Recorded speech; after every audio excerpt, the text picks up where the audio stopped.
Overnight in Albuquerque, a standoff unfolds in southeast Albuquerque. An armed suspect with several outstanding felony warrants was spotted on Georgia Street southeast near Catherine in Louisiana. Officers approached with caution, but they couldn't get the man to leave the house. Eventually, they saw him exit, then re-enter the home. SWAT officers responded to the scene. Finally, just after 1 this morning, the suspect was in fact taken into custody without incident. Police identify him as 32-year-old Patrick Martinez. We are expected to learn more about him and the entire situation later today. Things, by the way, back to normal in that neighborhood. Also this morning, a jail riot in Grants is now over. Corrections officers regained control of the Cibola County Correctional Facility after inmates became unruly and attacked a lieutenant and a sergeant. Interim County Manager Bob Gallagher confirms the riot started about 8:30 last night, and just before 10:30, he tells us guards had regained control of the jail, which holds about 230 inmates. The two jail officers were able to get out after inmates covered up cameras and attempted to break the windows. Mr. Gallagher says no officers were hurt. He plans to meet with the warden of the jail this morning at 10:30. And developing this morning, state health officials have ordered a UNM hospital patient be tested for the potentially deadly Ebola virus. Here's what we know this morning. This is a 30-year-old woman. She's now isolated at the hospital with symptoms matching that of Ebola. We're talking a sore throat, a headache, fever, and muscle aches. This woman just got back from West Africa, where she's a teacher. Health officials say she claims to have had no known exposure to Ebola, but doctors are erring on the side of caution here. They're limiting the number of staff going in and out of this woman's room, and they're making sure everyone who does wears gowns, gloves, eye protection, and face masks. While there is no protocol that the hospital has to tell other patients about this possible case, it has garnered mixed feelings from those visiting the hospital. That scares me because what if my child had a cough and I had to take him to the urgent care? What happens then? I put him at risk and I put myself at risk. It's just such a rare occasion that something like that would happen here. It doesn't seem to affect me whatsoever.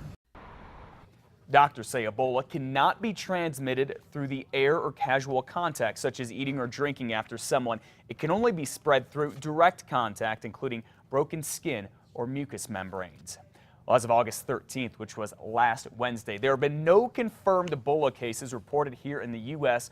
other than 2 U.S. health workers who were evacuated from Liberia. Dr. Kent Brantley is said to be going through experimental treatment for Ebola in Georgia at a major hospital there. It's where medical officials say he has a few hurdles to clear before he can go home.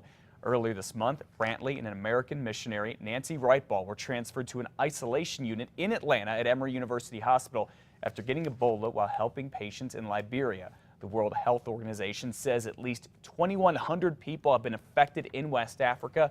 More than half of them have died. Of course, when the test results on the patient here in New Mexico get back, we'll bring them to you both on the air, on KRQE, and online anytime at krqe.com.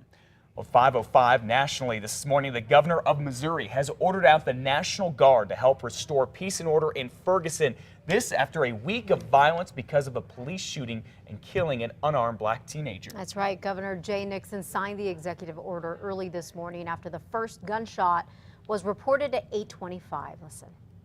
1 minute later at 8:26, shots were fired to the north on Canfield. At 8:27, there was a report of a subject down. At 8:28, there was a report of 8 people with guns. Tactical teams were dispatched. At 8:56, hundreds of protesters marched toward the Northeast Shopping Center. Now, that police captain says multiple Molotov cocktails were thrown at police.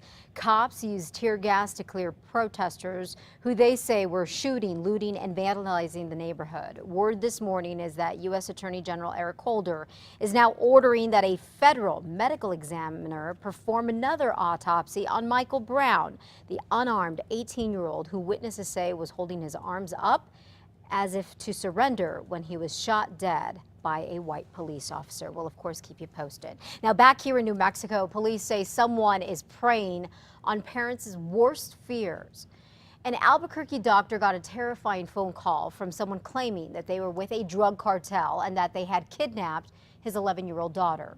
Dr. Manuel Gallegos says he got that phone call at work. He says the person on the other line was demanding thousands of dollars in ransom. Well, with a lot of profanity and threats, like he was going to kill her if I didn't do exactly what he said. Police were able to locate his daughter safe in school before the doctor wired any money. APD says multiple doctors have been targeted by this same scam. Well, you know, any parent can tell you that losing track of your child can scare the heck out of you and, of course, them. Oh, without a doubt. Now, a man in Albuquerque says he's invented a tracking device that'll alert you if your little one or someone else wanders too far away. Stuart Walker says he started working on the white light tracking device, which is either added to a pair of shoes or built into them after watching a mom accidentally leave her child at a store in Albuquerque. If the person was to get out of your sight or out of the area, this goes off, so it's before they get lost. And on top of kids, Walker says he has two special groups in mind for the tracking device.